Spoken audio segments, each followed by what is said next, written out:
Dice la palabra del Señor: entonces oídas estas cosas, callaron y glorificaron a Dios, diciendo: de manera que también a los gentiles ha dado Dios arrepentimiento para vida. Señor, te damos gracias por tus bendiciones. Gracias porque nos permites estar en este lugar. Nos permites ver tu mano que nos sostiene y que nos bendice. Te doy gracias por cada uno de los que estamos aquí y te ruego, Señor, que tengas cuidado de nuestras vidas, de nuestra salud, y que escuches por sobre todas las cosas nuestra voz, Señor, adorándote y bendiciéndote. Nos ponemos en tus manos en esta mañana y te pedimos que esta palabra, Señor, que hemos de considerar, sea de bendición para tu iglesia. Te lo pedimos en el nombre de nuestro Señor Jesucristo. Amén. Bien, imagínese usted que lo primero que diga la Escritura es que cuando usted no está, hay paz para los hermanos. Hace muchos años una maestra muy injusta le dijo a mi mamá: ya llévese a su hijo porque aquí nomás da lata, ya ni hacemos nada.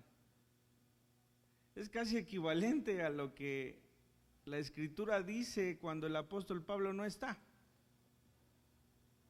Dice la Escritura que el apóstol ha sido mandado hacia Tarso porque procuraban su muerte tanto en Jerusalén como todos aquellos que le escuchaban. Y en el capítulo 9, yéndonos como una introducción al día de hoy, en el versículo 31, dice la escritura: entonces las iglesias tenían paz por toda Judea, Galilea y Samaria, y eran edificadas andando en el temor del Señor, y se acrecentaban fortalecidas por el Espíritu Santo. Eso es lo que pasaba mientras el apóstol no estaba.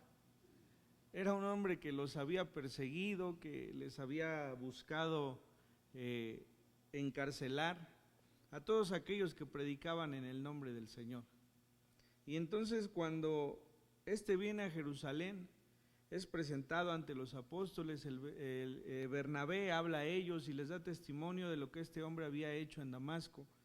Dice la Escritura que este hombre disputaba con los griegos, y que cuando los hermanos supieron que querían matarle, lo mandaron a Tarso. Eso es lo primero que nos dice la Escritura acerca del apóstol después de su conversión y su venida a Jerusalén. Después el libro de los Hechos nos narra algo que es el propósito de esta mañana. Nos narra la apertura del Evangelio a los gentiles. Y lo hace con un hecho sin precedentes, con un hecho que marca la continuidad del Evangelio en la tierra. Dice la Escritura que después de los milagros que los apóstoles hacían en el nombre del Señor Jesucristo a través del Espíritu Santo, un día Pedro estaba solo y vino una visión que le aparecía cuando bajaba un lienzo con animales que él llamaba impuros, y que en esta visión se le decía: Pedro, mata y come.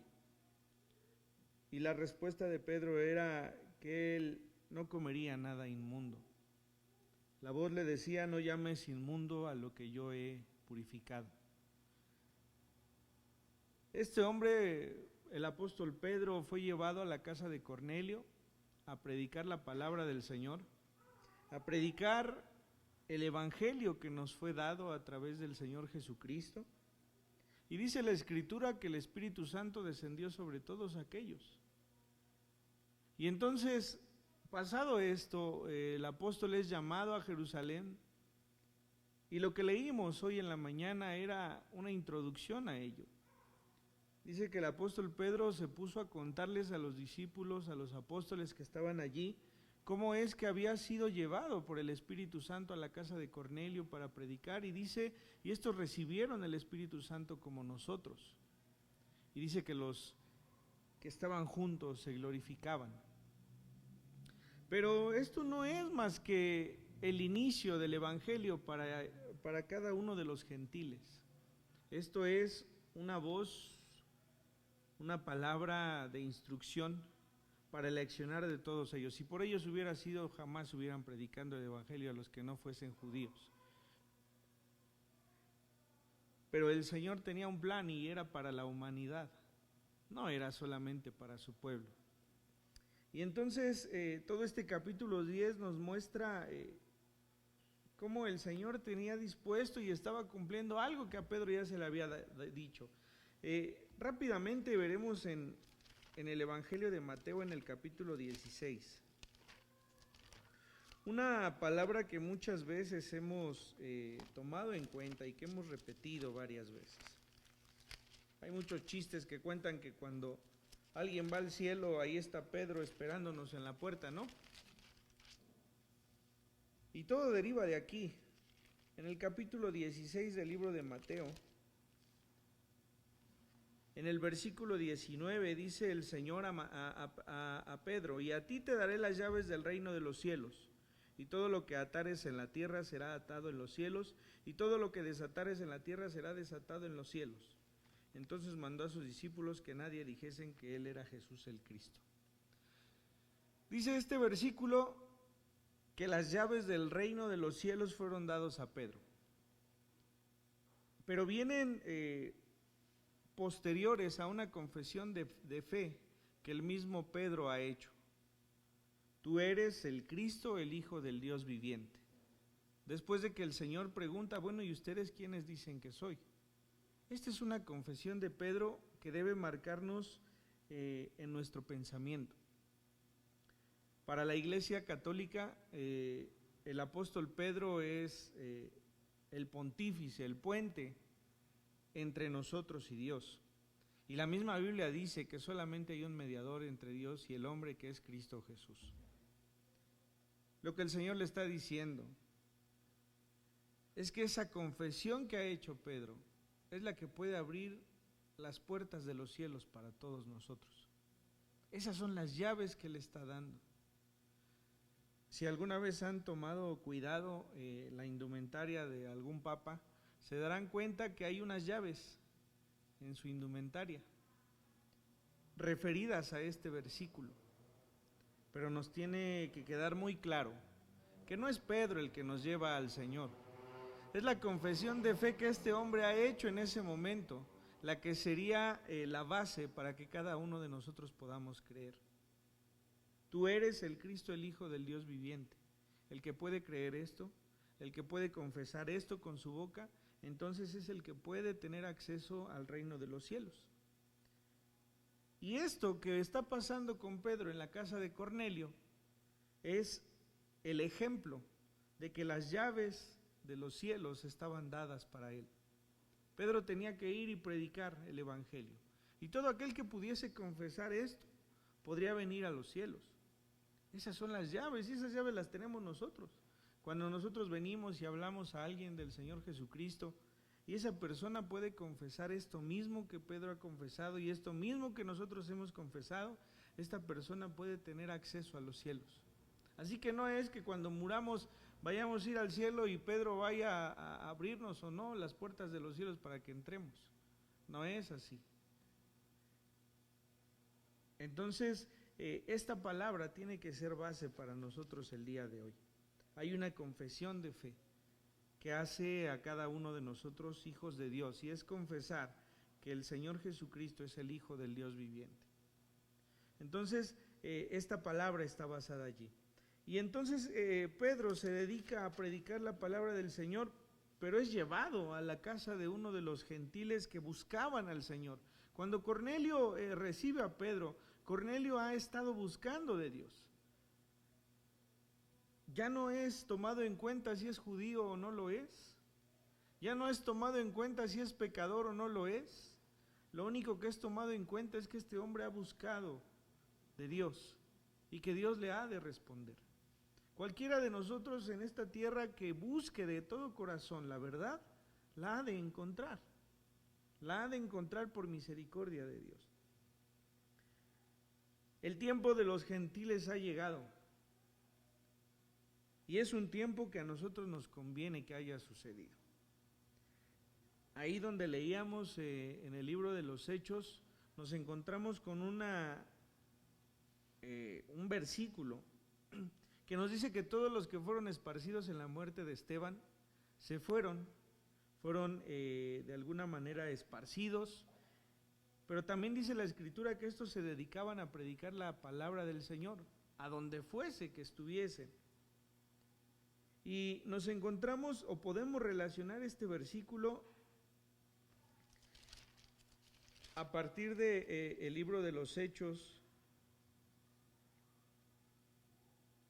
Permítanme, se los digo.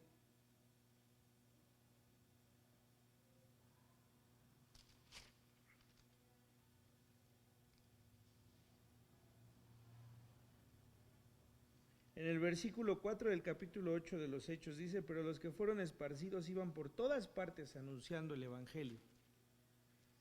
Y luego nos encontramos aquí en el capítulo 11, en el versículo 19. Ahora bien, los que habían sido esparcidos a causa de la persecución que hubo con motivo de Esteban, pasaron hasta Fenicia, Chipre y Antioquía, no hablando a nadie la palabra, sino solo a los judíos. Es decir, vamos a relacionar este último versículo que leímos del capítulo 8 con este en el versículo 19. Son los mismos hombres, son los mismos que fueron esparcidos. La palabra nos enseña, y lo leímos hace algunas semanas, que el apóstol estuvo 3 años en el desierto antes de subir a Jerusalén. O sea que estamos hablando más o menos de entre 3 y 4 años, que estos hombres que habían sido esparcidos habían estado predicando la palabra. Y hay una condicionante en ellos: solamente predicaban a los judíos. La palabra es muy clara. Hasta ese momento todo mundo o todos ellos le predicaban a los judíos. ¿En dónde estaban? Estaban en Fenicia, estaban en Chipre y estaban en Antioquía. Y dice el versículo 20: pero había entre ellos unos varones de Chipre y de Cirene, los cuales cuando entraron en Antioquía hablaron también a los griegos, anunciando el evangelio del Señor Jesús. Es el evangelio esparcido también a los gentiles. Cuando habla de los griegos, habla de gentiles. Entonces la palabra empezaba a expresarse a todos, no solamente a los judíos. Y dice que fue la palabra que fue tan respaldada por Dios, que hubo muchos que creyeron en su palabra, que creyeron en el evangelio. Todo esto, dice la Escritura, que fue llevado y escuchado por la iglesia en Jerusalén, y fue tanto el alboroto, tanto lo que se escuchó, que decidieron mandar a Bernabé para que viese qué era lo que sucedía.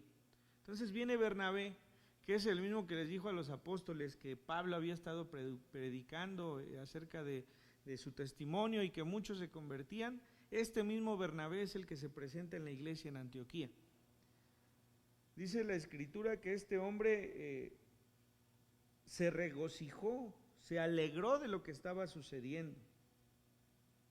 En el versículo 23 dice: este cuando llegó y vio la gracia de Dios se regocijó y exhortó a todos a que con propósito de corazón permaneciesen fieles al Señor.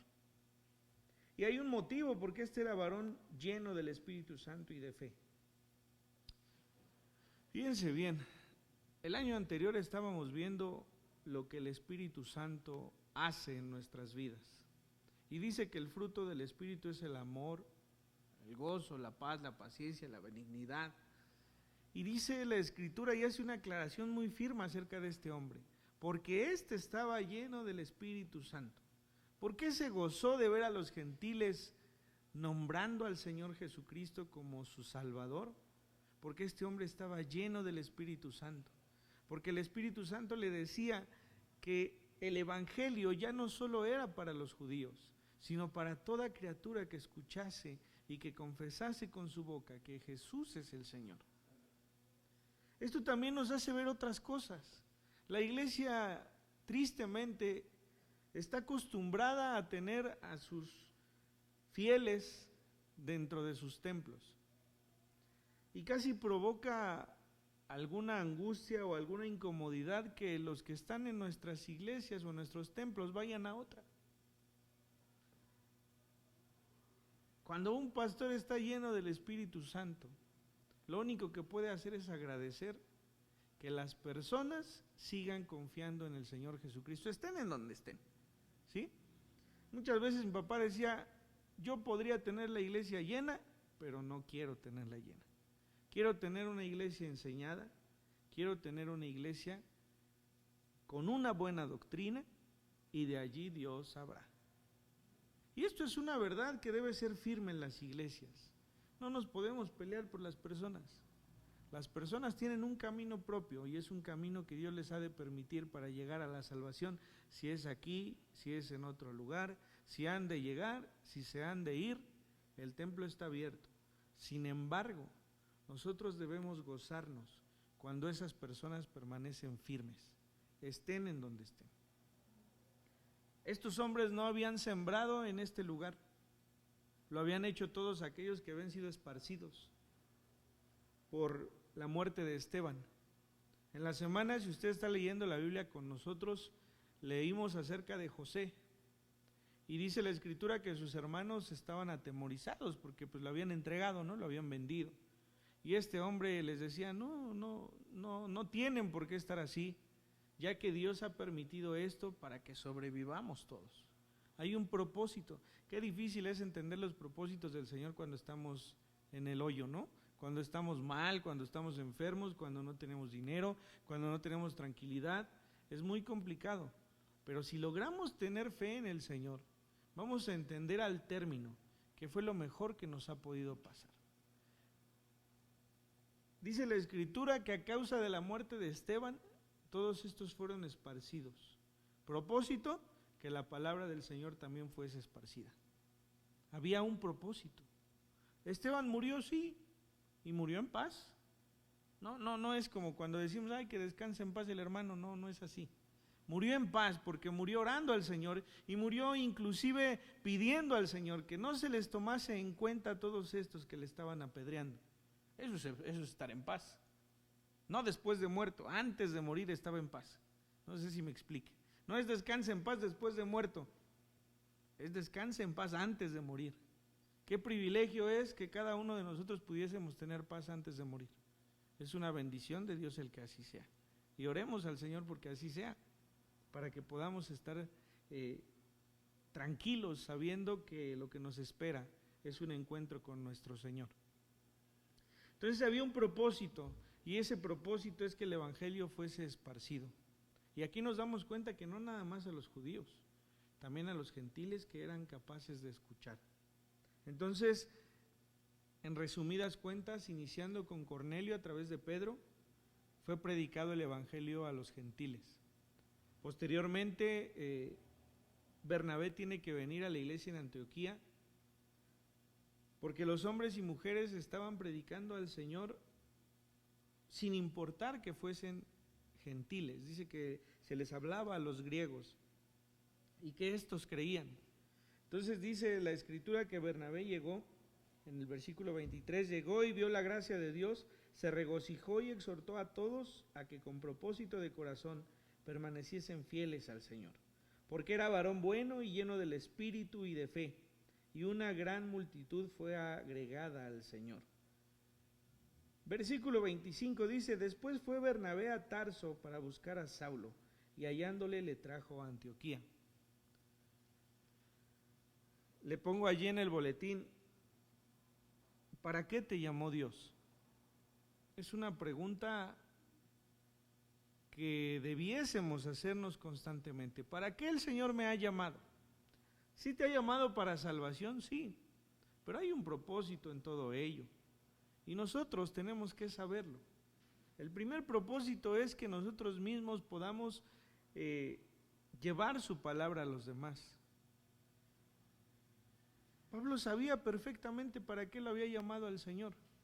Cuando Ananías ha de venir con él, cuando Ananías le dice al Señor, pero este es el que los persigue, el Señor le responde a Ananías, ve, porque instrumento escogido me es este. Y le dice para qué lo quiere allí. Ahí en la parte final de la primera hojita de la columna izquierda del boletín dice, ve porque instrumento escogido me es este, para llevar mi nombre en presencia de los gentiles y de reyes y de los hijos de Israel. Ese es el propósito declarado del Señor para Pablo. Ese es el propósito que el Señor le hace saber a Ananías que tiene para el apóstol. Y el mismo apóstol lo conoce. Entonces la pregunta es, ¿para qué nos ha llamado Dios a cada uno de nosotros? Hay un propósito. Para algo nosotros somos buenos para servirle al Señor. Y no importa si somos grandes de edad o si somos de edad menor, no importa si conocemos o no conocemos, o si somos sabios o no lo somos, hay un propósito. Y ese propósito se ha de cumplir en nuestras vidas. El mismo apóstol lo tiene muy claro. Vamos a adelantarnos un poquito en el capítulo 26 del libro de los Hechos. El apóstol se ha de presentar ante Agripa en una defensa que ha de tener. Y empieza el apóstol por describir precisamente esto que tiene muy claro. Empieza a describir que ha tenido un encuentro con el Señor en el camino a Damasco. Y en el versículo 14 dice, y habiendo caído todos nosotros en tierra, esto es en el camino a Damasco, oí una voz que me hablaba y decía en lengua hebrea, Saulo, Saulo, ¿por qué me persigues? Dura cosa te es dar coces contra el aguijón. Yo entonces dije, ¿quién eres, Señor? Y el Señor dijo, yo soy Jesús, a quien tú persigues. Pero levántate y ponte sobre tus pies, porque para esto te ha aparecido a ti, para ponerte por ministro y testigo de las cosas que has visto, y de aquellas en que me apareceré a ti, librándote de tu pueblo y de los gentiles, a quien ahora te envío. Ahí está la respuesta para Saulo. ¿Para qué ha de ser llamado? Para ser enviado a los gentiles, para que abra sus ojos, para que se conviertan a las tinieblas, a la luz y de la potestad de Satanás a Dios, para que reciban por la fe que es en mí perdón de pecados y herencia entre los santificados. ¿Cuál es el propósito entonces para Saulo? Ir a los gentiles y predicarles y mostrarles que hay un plan de salvación para ellos. Dice la Escritura que una vez que vino Saulo, se congregaron allí él y Bernabé durante todo un año y enseñaban acerca de la palabra de Dios. Una vez más Bernabé reconoce que el servir en este lugar no está en sus manos por completo y tiene que ir por otro, y tiene que ir por Saulo. Seguramente porque el Señor le ha dicho a Bernabé, ve por Saulo y tráelo para que te ayude. Estar llenos del Espíritu Santo es guiar nuestra voluntad bajo su voluntad. Estar llenos del Espíritu Santo es reconocer la voz del Señor y obedecerla. Y es lo que Bernabé ha hecho. Lo primero que hizo al ver que la iglesia estaba llena y que necesitaba ayuda fue ir por Saulo allá a Tarso, a donde lo habían enviado. Lo trajo y durante un año empezaron a enseñar. Porque una cosa es cuando nosotros evangelizamos y la persona hace una confesión de fe. Lo siguiente es hacer discípulos, es mostrarles, es enseñarles. Entonces, ¿cómo les vamos a enseñar si nosotros mismos no hemos leído la Biblia? ¿Cómo les vamos a enseñar si nosotros mismos no nos hemos preparado? Llevando muchos años de cristianos, ¿no? Entonces, la gente que nos escucha, aparte de hacer una confesión de fe, tiene que formar su fe y lo tiene que hacer bajo preceptos y conceptos que están en la misma Escritura. Nuestra fe no es una fe vacía, es decir, hay argumentos para creer, hay argumentos científicos, hay argumentos escritos en otros libros que no es la palabra, hay pruebas de todo lo que ha existido en la Escritura, pero tenemos que conocerla y tenemos que afianzar nuestra fe. Dice entonces ahí en el capítulo 11 que los hombres fueron llamados por primera vez cristianos. Qué privilegio más grande. Y es el mismo privilegio que hoy tenemos nosotros. Y es un privilegio porque no depende tampoco de nosotros. ¿Cómo podemos relacionar esta palabra con la que iniciamos con el apóstol Pedro a esta que hemos de ver en este momento? Nosotros hemos confesado que el Señor Jesús es el Cristo, que es el Hijo del Dios viviente. La respuesta en ese momento del Señor Jesús a Pedro fue: bienaventurado Pedro, porque esto no te lo reveló ni carne ni sangre, sino mi Padre que está en los cielos. ¿Sabe usted por qué ha creído que el Señor Jesús es el Cristo, el Dios viviente que había de venir? Porque nuestro Padre Dios nos lo ha revelado. Por eso es que nosotros creemos. No es por más brillantes, no es por más inteligentes, no es por más sabios, no es por un corazón, no. Es porque Dios nos lo ha revelado y nosotros lo hemos creído. Hay un principio que es creer y después es fortalecernos, tal y como estos hombres enseñaban la palabra. Volviendo a ese capítulo 26, nos encontramos con que el apóstol le está hablando al rey Agripa. Recuerden entonces que el llamado para este apóstol es predicar a los gentiles, y es predicar a los reyes, y es predicar a todos aquellos la fe del Señor. Y dice el versículo 19: por lo cual, oh rey Agripa, no fui rebelde a la visión celestial, sino que anuncié primeramente a los que están en Damasco y Jerusalén. Esto ya lo leímos. Ya vimos que estuvo 3 años en Damasco antes de venir a Jerusalén. ¿Qué les predicó? Que se arrepintiesen y se convirtiesen a Dios, haciendo obras dignas de arrepentimiento. Por causa de esto, los judíos, prendiéndome en el templo, intentaron matarme. Pero habiendo obtenido auxilio de Dios, perseveró hasta el día de hoy, dando testimonio a pequeños y a grandes, no diciendo nada fuera de las cosas que los profetas y Moisés dijeron que habían de suceder: que el Cristo había de padecer y ser el primero de la resurrección de los muertos, para anunciar luz al pueblo y a los gentiles. Diciendo él estas cosas en su defensa, Festo a gran voz dijo: estás loco, Pablo, las muchas letras te vuelven loco. Mas él dijo: no estoy loco, excelentísimo Festo, sino que hablo palabras de verdad y de cordura. Pues el rey sabe, se refiere a Agripa, pues el rey sabe estas cosas, delante de quien también hablo con toda confianza, porque no pienso que ignora nada de esto, pues no se ha hecho esto en algún rincón. Se dice que el rey Agripa era judío, que tenía una enseñanza judía, que conocía las profecías, que conocía la escritura que hasta ese momento había. Y es lo que Pablo le está diciendo. Yo no estoy vuelto loco, le dice a Festo. Esto lo conoce el rey. El rey propio ha sido instruido por la lectura de las profecías. Y dice, y las profecías decían esto, que el Cristo había de padecer. Por eso le hace esta pregunta: ¿crees, oh rey Agripa, a los profetas? ¿Has leído las profecías? Las tienes pendientes, las tienes firmes. ¿Tú crees lo que te estoy diciendo? ¿Crees lo que los profetas escribieron? Yo sé que crees. Yo sé que crees todo lo que los profetas dijeron. Es lo que le está diciendo. Entonces Agripa dijo a Pablo: por poco me persuades a ser cristiano. Y esta es una aclaración que muchas veces mi papá hacía. No le está diciendo por poquito, otro poquito y me hubieras convencido. No, le está diciendo: tus argumentos son muy pocos. ¿Con tan pocos argumentos quieres que yo me haga cristiano? Y es terrible.